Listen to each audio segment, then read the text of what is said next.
world in which everything is possible and nothing is beyond you. This is the story of the rise of an idea that has come to dominate our society. It is the belief that the satisfaction of individual feelings and desires is our highest priority. Today we're going to tell you how to get whatever you want. I wanted to live a different life that wasn't available to me in the image I was born. I am here, look at me, notice me.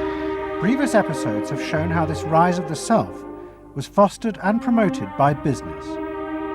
They had used the ideas of Sigmund Freud to develop techniques to read the inner desires of individuals and then fulfill them with products. This final episode is about how that idea took over politics. It tells the story of how politicians on the left, in both America and Britain, turned to these techniques to regain power. They believed that they were creating a new and better form of democracy, one that truly responded to the inner feelings of individuals. But what the politicians didn't realise was that the aim of those who had originally created these techniques had not been to liberate the people, but to develop a new way of controlling them in an age of mass democracy.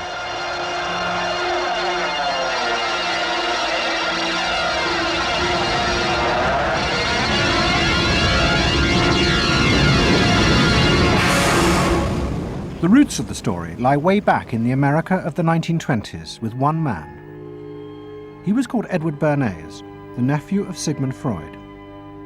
Bernays had been one of the inventors of the profession of public relations, and he was fascinated by his uncle's theory that human behaviour was driven by unconscious sexual and aggressive drives. Many of Bernays' clients were large American corporations, and he was the first person to show them how they could sell many more products if they linked them through images and symbols to those unconscious desires that Freud had identified. The strategy he offered them was that people could now look at the goods that were emerging within this society and not merely view those goods as things that they needed in order to deal with some specific material want, but also as goods which would stroke and respond to deep emotional yearnings. You know, how this bar of soap or this bag of flour will make you a happier, more successful, more sexually appealing, less fearful person, somebody to be admired rather than reviled. The powerful people in that world are those people who are capable of reading the public mind and giving the public what it wants in those terms. And Bernays was at the heart of it. Bernays was the guy who was the foremost articulator of the theories which were driving this new system. By the 1980s, Bernays' ideas had come of age. A vast industry had grown up in America, devoted to reading the inner desires of consumers. At its heart was the technique of the focus group. Previous episodes have shown how the focus group was invented by psychoanalysts employed by US corporations. The aim was to allow consumers to express their inner feelings and needs, just as patients did in psychoanalysis. The information was then used to promote and design new products that would fulfill those desires. And Edward Bernays, who was now nearly 100 years old, was celebrated as the founding father of this marketing world. Hi, Doctor. Good to see you. Come on up over here. There you go. Doctor, tell me again what the doctor is. What are we dealing with here? You're the father of what public we're relations. dealing with really is the concept that people will believe me more if you call me doctor. Oh, I see. So, that's a good idea. And Bernays' ideas and techniques were also about to conquer Britain in the 1980s. Unlike America, the ruling elites in Britain had always distrusted the idea of pandering to the masses. It was epitomised by the patrician elite who ran the BBC. Even as late as the 60s, popular programmes were referred to as ground bait. Their real job was to lure the viewers into watching the more serious programmes the elite knew was good for them.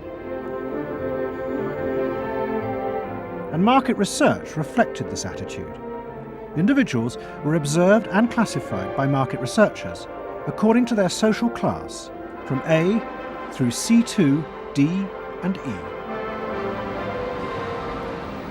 Probably they might be C2s. Yes, I think by the way they're carrying their luggage, all yes, no taxi. No taxi, and all stuffed in the bags like that.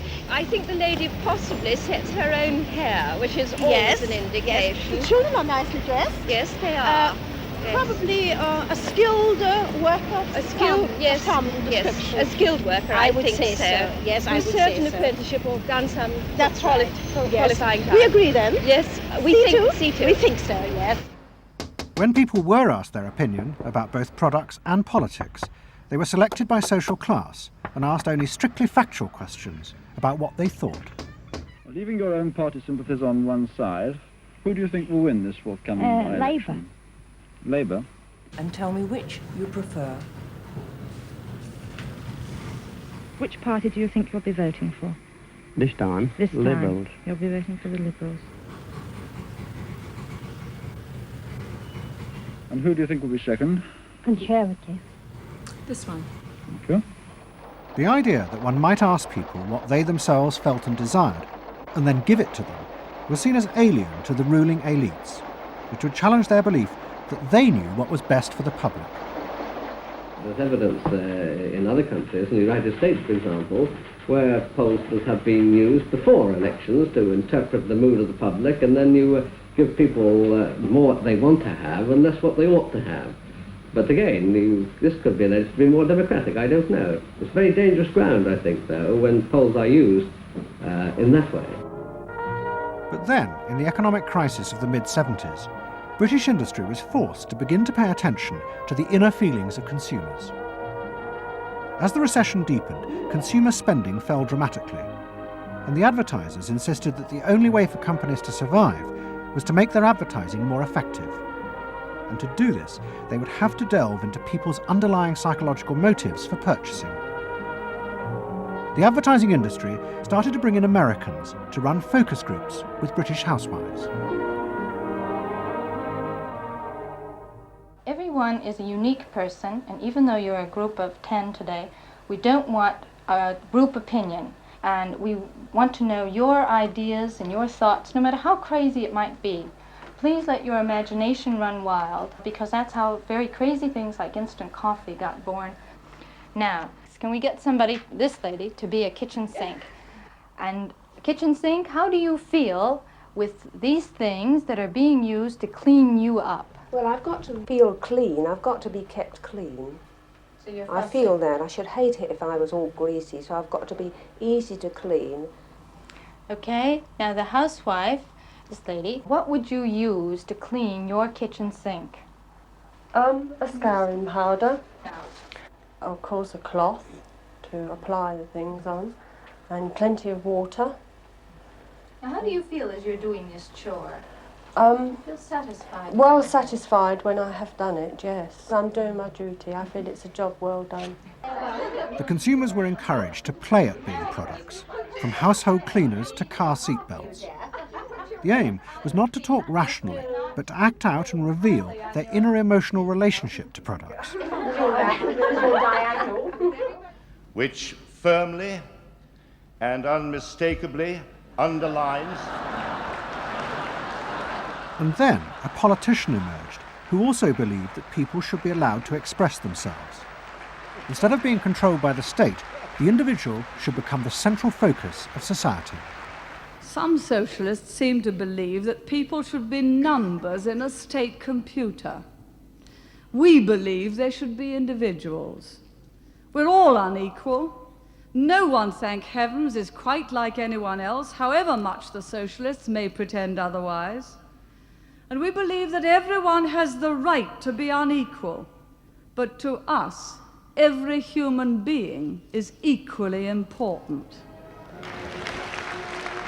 A man's right to work as he will, to spend what he earns, to own property, to have the state as servant and not as master, they are the essence of a free economy, and on that freedom all our other freedoms depend. Mrs. Thatcher's vision was of a society in which the wants and desires of millions of individuals would be satisfied through the free market. This, she believed, would be the engine to regenerate Britain. And with her ascent to power, the advertising and marketing industries flourished. Their task was to find out what the British people really wanted and then sell it to them. In this new climate, the focus group flourished, and those who ran them borrowed from the techniques of psychotherapy to delve ever deeper into people's feelings about products. We're trying to understand how people feel about brands, how they relate to brands, that is to say, what the brand's personality is as far as consumers are concerned. And there are a number of techniques which are very, very helpful for getting to that understanding. The consumer is given crayons to doodle, to express their feelings, to go inside their own head, pull out their feelings and somehow get them onto paper. And these are ordinary drinkers expressing their feelings about drinking Guinness. Here you see a rich, very female aspect of Guinness. So if you were describing a woman who somehow to you had that character, what sort of person is it? Paula Yates, who used to lay in bed, surrounded with magazines and chocolates like a 50s starlet. Out of this research, the marketeers began to detect a new individualism. In particular, among those who had voted Conservative for the first time in 1979. They no longer wanted to be seen as part of social classes, but to express themselves. And crucial to this were the products they chose to buy. We identified that there was this trend towards what might be called individualism, where people wanted to still be part of a crowd, but to express themselves as individuals within it, to have their own personalities, to be, I suppose, their own men. I didn't want to be the same as everybody else. I wanted it to be a little bit different, a little bit individual. It's quite individual upstairs. It's not remarkable, but I think it's quite individual. It is expensive. It's Italian. It's Italian, it's expensive, and it's good quality. A little bit different. Yeah, we want to set our own standards, so nobody else has got what we've got. We just didn't want it be the same as everybody else. We just want to be different. Business responded eagerly to this new individualism, but it soon became one of the main forces driving the growing consumer boom in Britain. Using the data from the focus groups, manufacturers created new ranges of products that allowed people to express their individuality. Business also recategorized people. They were no longer divided by social class, but by their inner psychological needs. If the primary need is security and belonging, we call the groups mainstreamers. If it's status and the esteem of others, then it's aspirers. If it's control, it's succeeders, and if it's self-esteem, it's reformers. And this new marketing culture began to take over the institutions previously dominated by a patrician elite, in particular the world of journalism. The assault was led by the profession of public relations. In the past, PR had been seen as seedy and corrupt, but now it became a glamorous business, promoting products and celebrities. And one of the rising stars was another member of the Freud family, Matthew Freud, the son of the Liberal MP Clement. What Freud and other PRs realised was that they could use their celebrities as levers to infiltrate advertising into the editorial content of newspapers. The newspapers were offered exclusive interviews with celebrities, but only if they also agreed to mention products made by Freud's corporate clients, in terms dictated by the company. What happened with Freud's was that you effectively got some kind of product placement, or even product, the manufacturers of the product got some degree of control over how their products would appear in print. So if, for example, you did want to write about Caprice's passion for stuffed crust pizza, you would sign a contract which guaranteed that you would mention the firm Pizza Hut in at least twice in certain positions in the introductory paragraph of the article, that you would agree to run the Pizza Hut logo at such and such a size in such and such a place, and of course that you would agree to run the enclosed pictures of Caprice eating her stuffed crust pizza. There was no choice about how you would run this article in the press. You were effectively told how to run the article in the press. By Freud's? By Freud's. It's a rise of the corporate culture and the rise of business. To traditional journalists, this infiltration of advertising into the editorial pages was a corruption of their profession. But to Mrs. Thatcher's allies, like Rupert Murdoch, who owned The Sun and The Times, it was part of a democratic revolution against an arrogant elite who had too long ignored the feelings of the masses. They hate to see someone communicating with the masses. They feel that newspapers, the written word, is not for the masses. That should be left to television, or perhaps to nobody. I'm very proud of The Sun. And The Sun was not represented tonight in your film. You just took page 3, which everyone seems so fascinated with. About page 1, page 2, every other page of the paper. It was a typical piece of slanting and elitism by the BBC, who, after all, in order to get viewers for this program, put on a very sexy episode of Star Trek, which I was watching out in the room there. Oh, I don't think they put it on to get us viewers. I think we just are lucky to follow They try them. to carry viewers into these show programs. You I know how it's done. By the late 80s, Mrs. Thatcher and her allies in advertising and the media had brought the desires of the individual to the centre of society. As last week's episode showed, it was the same transformation that President Reagan had brought about in America. Both politicians had encouraged business to take over from government the role of fulfilling the needs of the people. In the process, consumers were encouraged to see the satisfaction of their desires as the overriding priority. To Thatcher and Reagan, this was a new and better form of democracy. But to their opponents in the parties of the left, they had summoned up the most selfish and greedy aspects of human nature.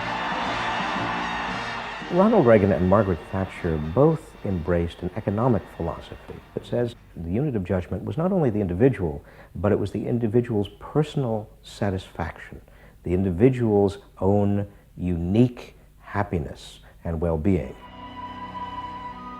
It was, in a sense, the triumph of regarding individuals as purely emotional beings who have needs and wants and desires that need to be satisfied and can be satisfied unconsciously.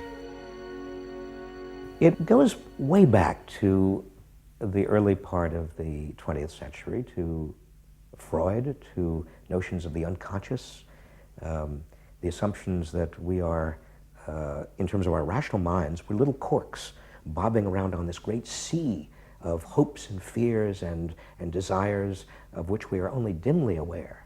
And that the role of a marketer, the role of somebody selling something, including a politician, is to appeal to this great swamp of desire, of unconscious desire.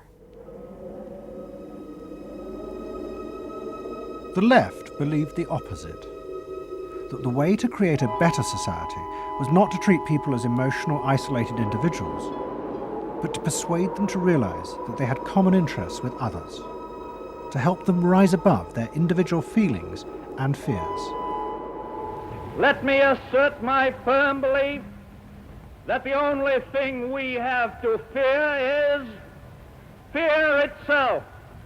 Nameless, unreasoning, unjustified terror, which paralyzes needed efforts to convert retreat into advance. This idea had flourished in America in the Depression of the 1930s. President Roosevelt, faced with the chaos caused by the Wall Street crash, encouraged Americans to join together in trades unions, to set up consumer groups, and to pay for a welfare system for those trapped in poverty. His aim was to create a collective awareness which would become a powerful weapon against the unfettered power of capitalism, which had caused the crisis.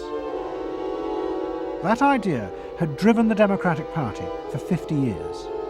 But now, Roosevelt's inheritors railed vainly against the effects of the self-interest encouraged by President Reagan. There is despair, Mr. President, in the faces that you don't see. Maybe, Mr. President, if you stopped in at a shelter in Chicago and spoke to the homeless there. Maybe, Mr. President, if you asked a woman who had been denied the help she needed to feed her children because you said you needed the money for a tax break for a millionaire or for a missile we couldn't afford to use. The worst thing Ronald Reagan did was to make the denial of compassion respectable. He said, you've worked hard, you've made your money. You shouldn't have to feel guilty about refusing to throw it away on people who choose to be homeless and who choose not to work. That's what he said. He said it with an elegance and a kind of benign aspect that disguised its harshness.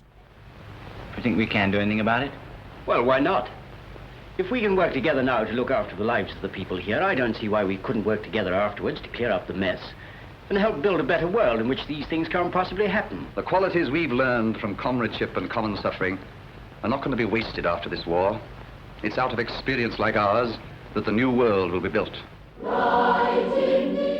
That same idea of marshalling the collective force of the masses to challenge the entrenched power of wealth and business had also led the Labour Party to power in Britain after the war. But in the 80s, Labour, like the Democrats in America, lost election after election as millions who had once voted for them switched their allegiance to the Conservatives. There it is, going blue just about everywhere, sweeping the country. The rural parts of Britain now have gone blue. For they are the party of yesterday, and tomorrow is ours.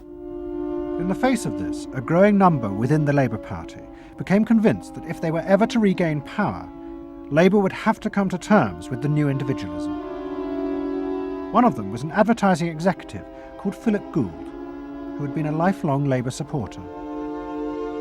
Gould believed that Labour's leadership had become corrupted by the same patrician arrogance that dominated all Britain's institutions. They denigrated and disapproved of the new aspirations of working-class voters. Labour stopped listening to these people. And I remember the best example of this was after the election of 1983, which was the election above all, where the people's voices just were not heard. And I had dinner with a leading Labour Party figure who'd been involved in the defeat, heavily involved in the defeat, and his wife said, God, these working class people, they just, we give them education, we give them chances in life, what do? They read the Sun and they just don't vote for us. And there was such a gap between these people just trying to make lives for themselves, better lives for themselves, and the kind of elitism of the Labour Party that was just such a chasm that had to be filled. Gould became part of a small group of modernisers centred around Peter Mandelson. Their aim was to reconnect Labour with the lost voters. To do this, Gould turned to the technique he knew well from his work in advertising, the focus group. Gould commissioned focus groups in suburban areas across the country with small groups of voters who had switched to Mrs. Thatcher. People were encouraged not to talk rationally about policies, but to express their underlying feelings. And what Gould discovered was a fundamental shift in people's relationship to politics. They no longer saw themselves as part of any group, but as individuals who could demand things from politicians in return for paying taxes, just as business had taught them to do as consumers. And I found that the people had become consumers. People now wanted to have, politics and life on their own terms. I mean, not just in politics, but in all aspects of life too.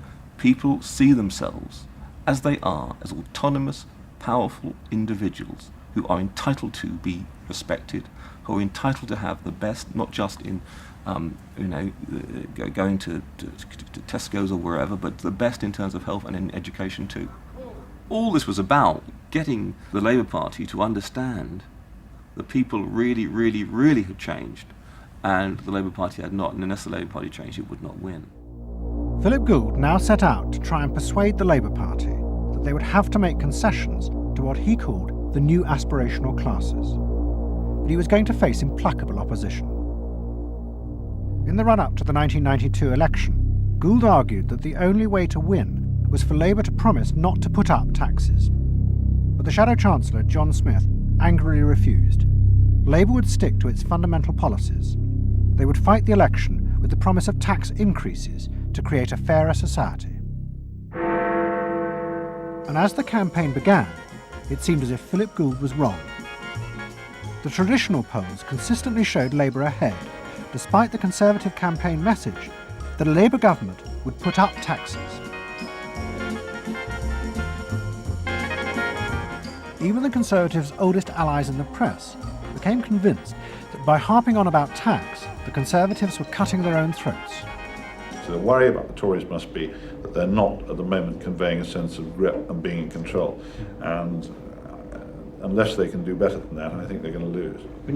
The other thing is that they still say that they are going to go on and on with this one single message of tax. And I think, part of the difficulty this morning was that you had a whole lot of people who've been going to the same press conference for 7 days, had virtually the same message thrust at them, and are kind of getting bored and restless and hitting back on it. I think the media sense a big story coming in the Tories being defeated. And the Labour Party too was convinced it would win and finally return to power. It's now time to meet the men and women who will form the next government. Labour Chancellor of the Exchequer, John Smith. And now, it is time for the next Prime Minister, Neil Kinnock. Those running Labour's campaign believed that by modern presentation they would attract back the voters, yet keep the old policies. But Philip Gould was convinced that Labour were going to lose. Through his focus groups, he knew that the very people who were telling the traditional pollsters they would vote Labour were in reality preparing to vote Conservative out of self-interest. But they were too embarrassed to admit it. And John Major also knew this, because his focus groups were telling him the same thing. What do you make of the poll, which puts Labour 5 points ahead? Sir, just one to the Daily Mail, sir. Feel out in the streets that matters. It's feeling good on the streets, is it? It is feeling good on the streets, yes. It has been feeling surprisingly good on the streets for some time. Quite surprisingly, quite out of line with opinion polls. Don't ask me to explain it, but it feels all right. Sir? Anyway, go on. No, lads, you must sit down. We're waiting to go. John Major's victory in 1992 was a disaster for the Labour Party. The small group of reformers centred around Peter Mandelson and Philip Gould were convinced that the only way for the party to survive was to change its basic policies. But their ideas were rejected by John Smith, who had now become leader. Philip Gould left Britain to go to work for the campaign to elect Bill Clinton president in America. The 1992 election, during it and afterwards, people felt under great strain and really did feel demoralised and dejected. And then to go from this to the Clinton campaign, it was an extraordinary experience, because here suddenly I found articulated many of the ideas that I'd had but not fully myself been able to encapsulate or to articulate. If you want a president who will restore the middle class, reclaim the future for the middle class, and restore the American dream, vote for Bill Clinton in New Hampshire and send a signal to the country that we are coming together. What Gould discovered was that, like the Labour Party, the Democrats had also been doing focus groups with swing voters. The difference was that Bill Clinton had decided to tailor his policies to fit with these voters' desires. Above all, with their ferocious belief that they should only pay tax for things that benefited them, not for the welfare of others. I have no idea what percentage of my tax dollars go to welfare, but even if it's a minuscule percentage, even if it's 0.25%, it's still too much for the people that are receiving these benefits that are basically non-productive. The Clinton team decided that to win, they had to promise tax cuts for these suburban voters. And they also used the focus groups throughout the campaign to check every appearance, speech and policy with them for their approval. What Clinton called the forgotten middle class became central figures in a new type of reactive politics. Candidates for the presidency in the United States had been prepackaged and designed for many, many years. What was new was an attempt to use very sophisticated or pseudo-sophisticated techniques to plumb the public psychology, to find out precisely what the desires of the individuals were, and then to come up with a candidate and a platform and images and words that exactly responded to those deep desires. This was packaging at a new level. This was polling at an extreme. I'm not going to raise taxes on the middle class. And the middle class needs a break. Government is in the way. It's taking more of your money and giving you less in return. In the name of the hard-working Americans who make up our forgotten middle class, I proudly accept your nomination for President of the United States. Stay focused. Talk about things that matter to people. You know? It's the economy, stupid. Okay? But Clinton's campaign team, led by James Carville and George Stephanopoulos, did not believe that they were capitulating to the selfish desires of the middle classes. Tax cuts were the price they had to pay to regain power. But once in power, they would still fulfill traditional democratic policies and help the poor who had been neglected under Reagan, above all with the reform of health care. They would pay for the tax cuts by cutting defence spending and increasing taxes on the very rich. In this way, they believed they were forging a coalition of the new and the old voters, both of whom could be satisfied. Probably for the first time in a generation tomorrow, we're going to win. And that means that more people are going to have better jobs. People are going to pay a little less for health care, get better care. And more kids are going to go to better schools. So thanks.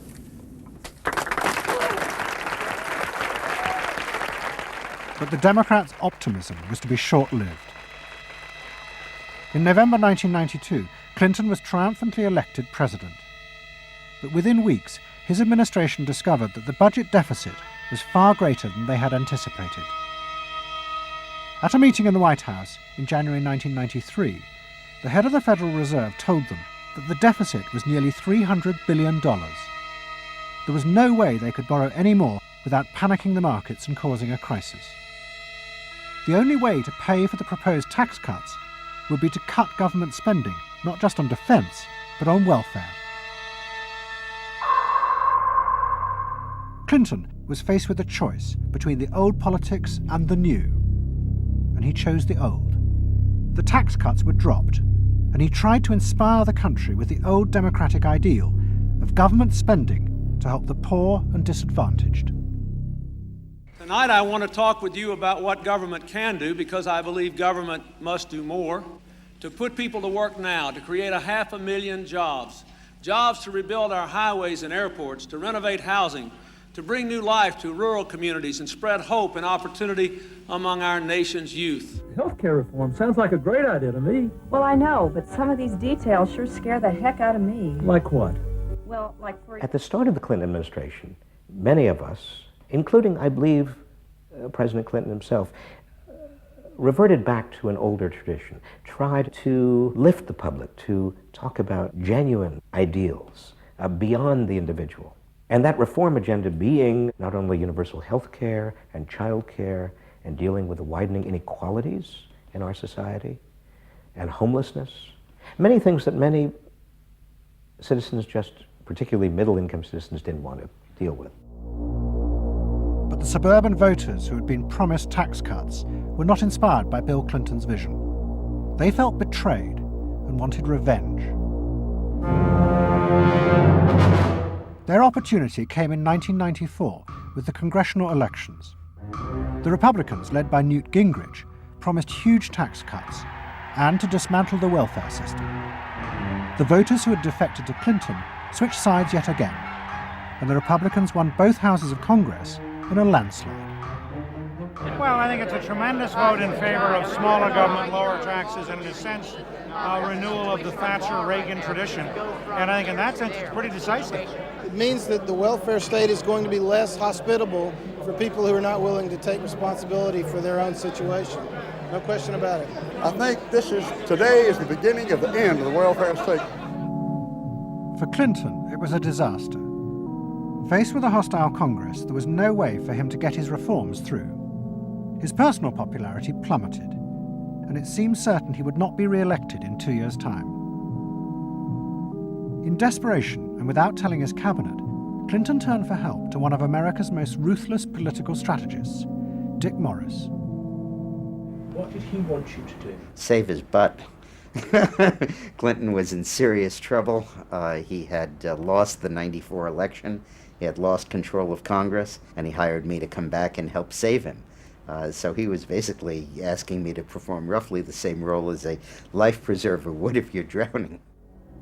What Morris told Clinton was that to win re-election, he would have to transform the very nature of politics. The crucial swing voters in the suburbs now thought and behaved like consumers. The only way to win them back was to forget all ideology and instead turn politics into a form of consumer business. Clinton must try to identify their personal desires and whims and then promise to fulfill them. If he followed those consumer rules, they would follow him. I said that I felt the most important thing for him to do was to bring to the political system the same consumer rules philosophy that the business community has. Because I think politics needs to be as responsive to the whims and the desires of the marketplace as business is. And it needs to be as sensitive to the bottom line, profits or votes, as a business is. I think that all of this involves really a changed view of the voters, so that instead of treating them as targets, you treat them as owners. Instead of treating them as something that you can manipulate, you treat them as something you need to learn from. And instead of feeling that you can stay in one place and you can manipulate the voters, you need to learn what they want and move yourself to accommodate it. To get inside the minds of the swing voters, Morris brought lifestyle marketing into politics for the first time. He went to one of America's most prominent market research firms called Penn & Schern and commissioned what they called a neuropersonality poll. It was a massive survey of hundreds of thousands of voters, but the only political questions it asked were to find out whether someone was a swing voter or not. All the other questions were intimate psychological ones, designed to see whether swing voters fell into identifiable psychological types. Well, we were asking people like, do you think you're the life of the party? Do you think when you see things that you like to have a list and organize them? Do you typically try to plan things ahead, or do you like to be more spontaneous? Where do you like to go? What sports do you like to play? What would you do with your spouse on a romantic weekend? So we were asking people some very personal questions about their own lives to try to see were the kinds of people that were likely to change their vote also possessing of certain kinds of personality traits. And in fact, they were.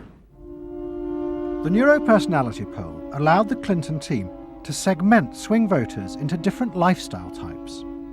They were given names like pools and patios, or caps and gowns, who were urban intellectuals living in university towns. From this, the team could identify ways in which they could make individuals feel more secure in their chosen lifestyles, just as business had learned to do with products.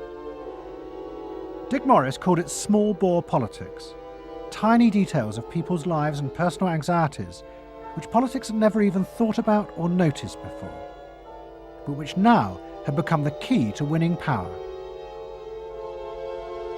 It was an America that focused on day-to-day practical concerns. Should I wear seatbelts? Should I stop smoking? Should I wear a school uniform? Is my neighborhood being protected? It was not so much a new individualism as the social order as we had known it had broken down. So we got into people's heads, understood their psychology about lifestyle, about values, what they thought was important, what issues they wanted politicians, and particularly the president, to address. And these issues proved to be very, very different from what the conventional wisdom had suggested. As the election campaign began, Clinton revealed Morris's new approach to a shocked White House. All traditional policies were to be dropped. Instead, he would concentrate exclusively on policies that targeted the worries of the swing voters. V-chips would be fitted into televisions to prevent children from watching pornography. And mobile phones would be fitted into school buses to make parents feel more secure. Dick Morris also persuaded the president to spend his leisure time in the same way as particular groups of swing voters. He sent Clinton on a hunting holiday, dressed in exactly the Gore-Tex outfits a group called Big Sky Families liked. The aim was to reflect swing voters' lifestyles back to them. The Liberals in Clinton's cabinet hated this approach. And I would say, well, Dick, why have a campaign? This was the 1996 campaign. If all the president is going to do is offer up these little bite-sized miniature initiatives that appeal to people's desires, like consumers, buying soap, V-chips that you could put in your televisions so you could make sure that your children did not have pornography, and school uniforms. Why talk about them? They're so mundane and they're so tiny. And he would say back, if we don't do this, we may not get reelected. And I would say, what's the point of getting reelected if you have no mandate to do anything when you're reelected? And he'd say, what's the point of having a mandate if you can't get reelected? Isn't the ultimate goal getting reelected? But Morris's new politics were an extraordinary success. Clinton's ratings among the swing voters began to soar. And Dick Morris, along with the marketeer Mark Penn, took effective charge of making White House policy. Mark Penn set up a huge call centre in an office block in Denver. And every night, hundreds of telephone operators called swing voters in suburbs across the country to check with them every detail of policies that Clinton was proposing.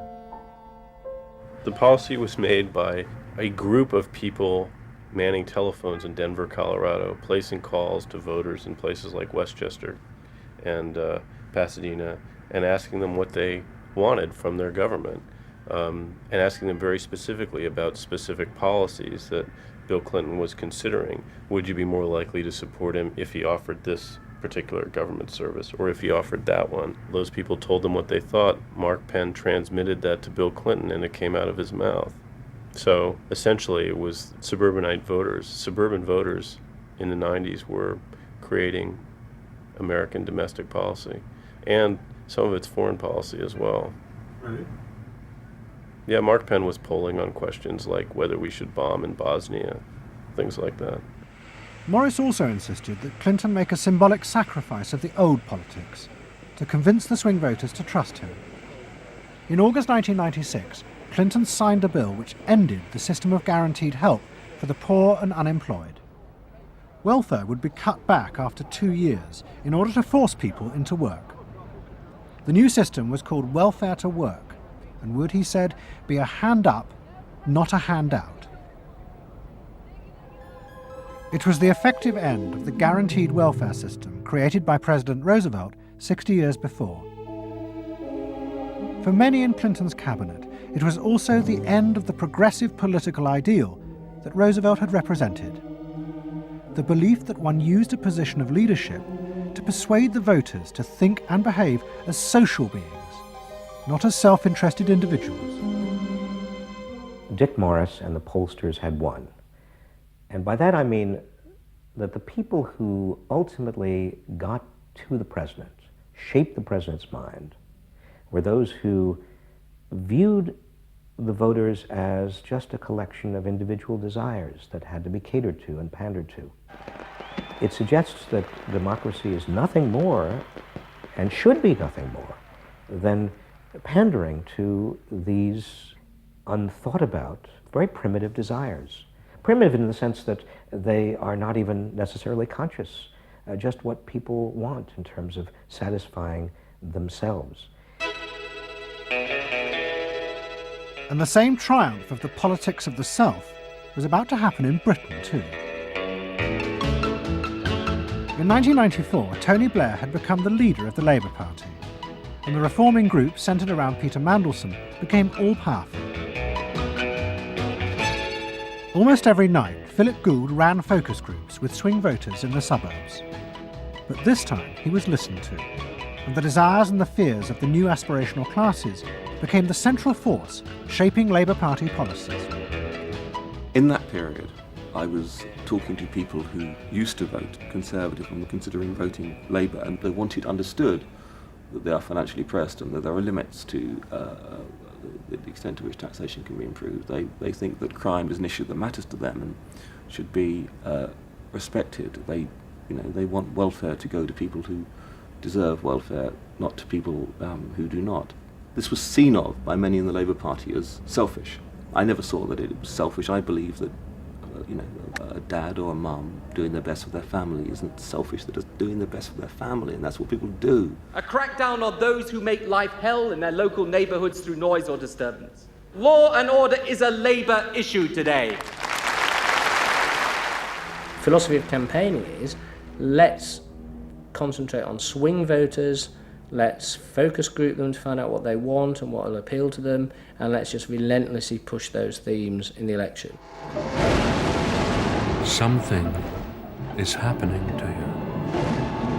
After promising to put money in your pocket, the Conservatives are quietly taking it away.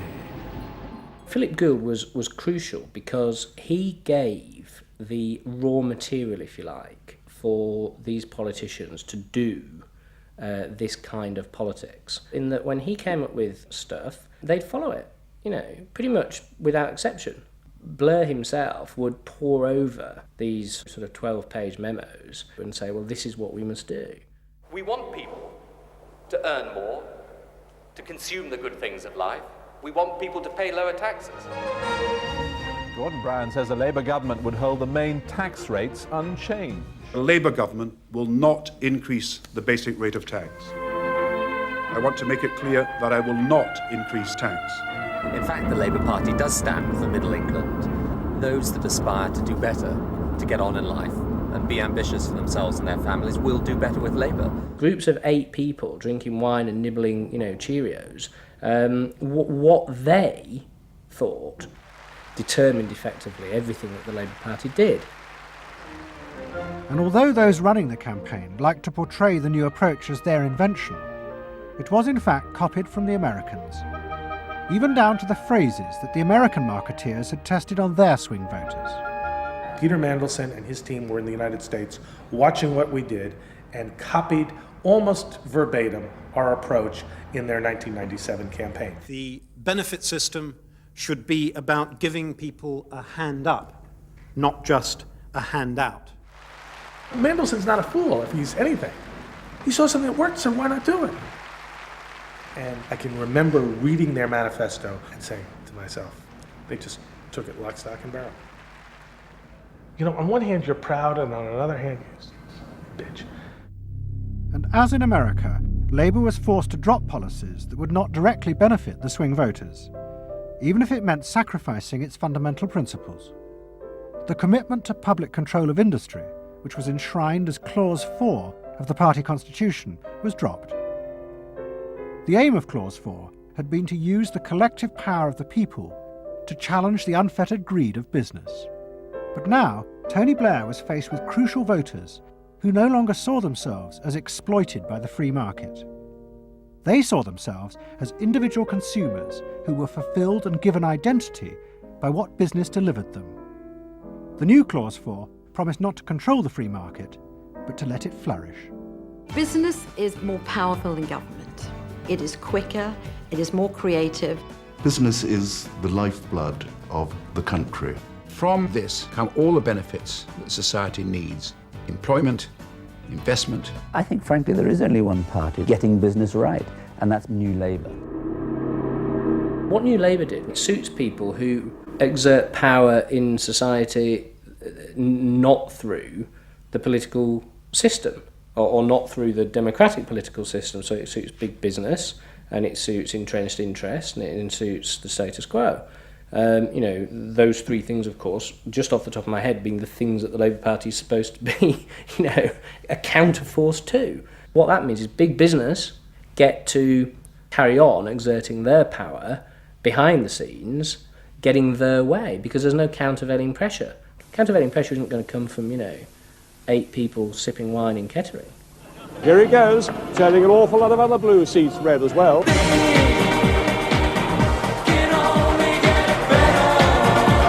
Very happy, very relieved, and very exhilarated. But those who masterminded Labour's victory in 1997 saw it as a triumphant vindication of a new form of democracy. By understanding and fulfilling people's inner desires through the focus group, They were giving power to individuals, not treating them as faceless groups who were told by politicians what was good for them.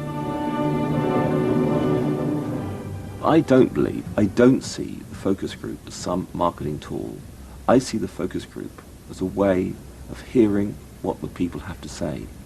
And I see the focus group as a way to a new form of politics. What the people give, the people can take away. We are the servants, they are the masters now. 1997 was, I think, fundamentally important in that, because I think it is the end of the elitist politics that's dominated Britain for so much of the last 100 years.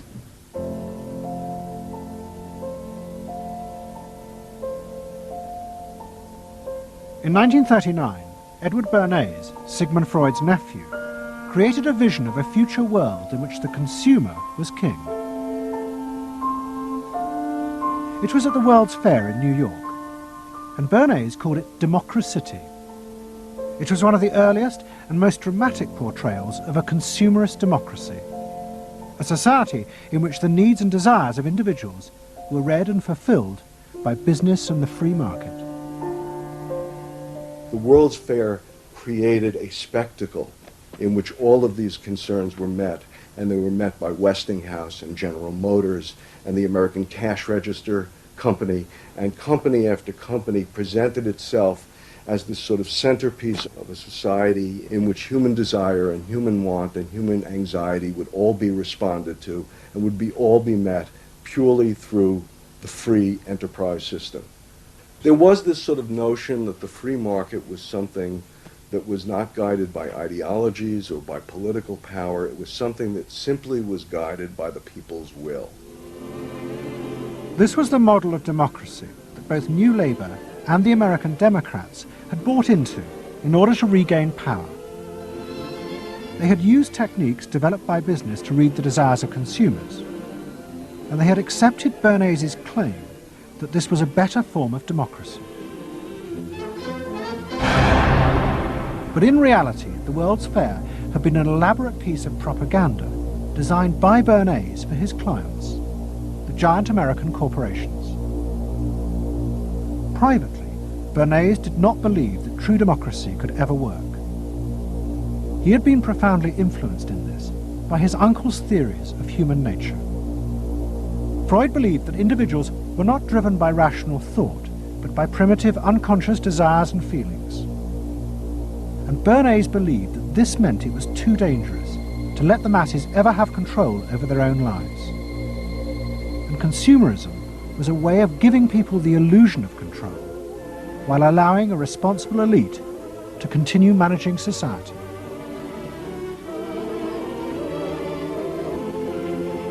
It's not that the people are in charge, but that the people's desires are in charge. The people are not in charge. The people exercise no decision-making power within this environment. So democracy is reduced from something which assumes an active citizenry to something which now increasingly is predicated on the idea of the public as passive consumers, the public as people who essentially what you're delivering them are doggy treats. The problem for New Labour was that it believed the propaganda. They took at face value the idea promoted by business that the systems invented to read the consumer's mind could form the basis for a new type of democracy.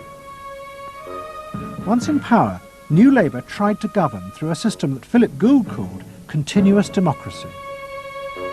But what worked for business in designing products led the Labour government into a bewildering maze of contradictory whims and desires. For much of Labour's first term, the focus groups said that the railways were not a high priority, and Labour's policies faithfully reflected this. But now, those same groups are blaming the government for not having invested more money sooner in the railways.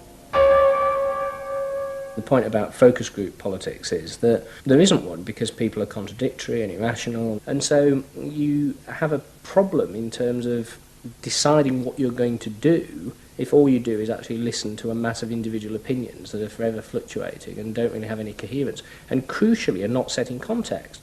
So that's why people can say, you know, I want lower taxes and better public services. Of course they do. You know, you say, do you want to pay more taxes to get better public services? People are less sure. They then don't believe that if they do pay more taxes, they will be spent on better public services. So you end up in this quagmire where, you know, the truth is a politician has to say, look, this is what I believe. I believe that you should pay slightly more taxes to make better public services, and I pledge that I'm competent enough to actually use that money wisely. Do you want that? Vote for me, yes or no. And that's what Blair has failed to do. Tony Blair turns around and sort of tries to feed back to them what they already believe, and given what they believe is sort of a load of individual, incoherent, contradictory nonsense, that's all he has to offer. And then he wonders why people don't get him. You know, the answer they don't get him is because they're looking for someone to do something that they can't do themselves, which is actually come up with a coherent political opinion that they might have faith in. New Labour are faced with a dilemma. The system of consumer democracy that they have embraced has trapped them into a series of short-term and often contradictory policies. There are now growing demands that they fulfil a grander vision, that they use the power of government to deal with the problems of growing inequality and the decaying social fabric of the country. But to do this, they will have to appeal to the electorate to think outside their own self-interest. And this would mean challenging the now dominant Freudian view of human beings as selfish, instinct-driven individuals, which is a concept of human beings that has been fostered and encouraged by business because it produces ideal consumers. Although we feel we are free, in reality, we, like the politicians, have become the slaves of our own desires.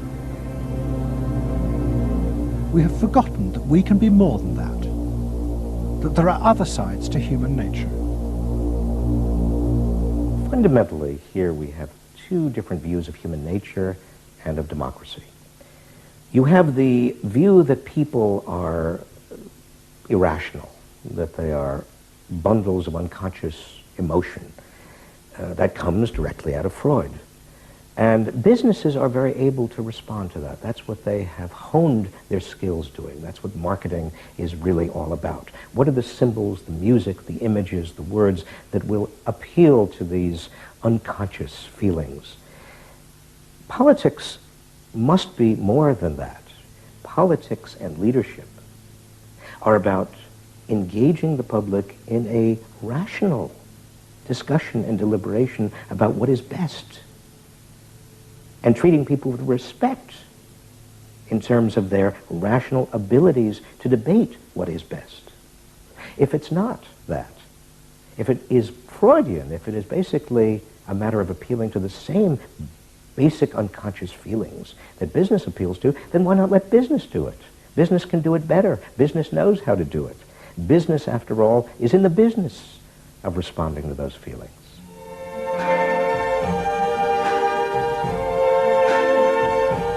I see trees of green, red roses too.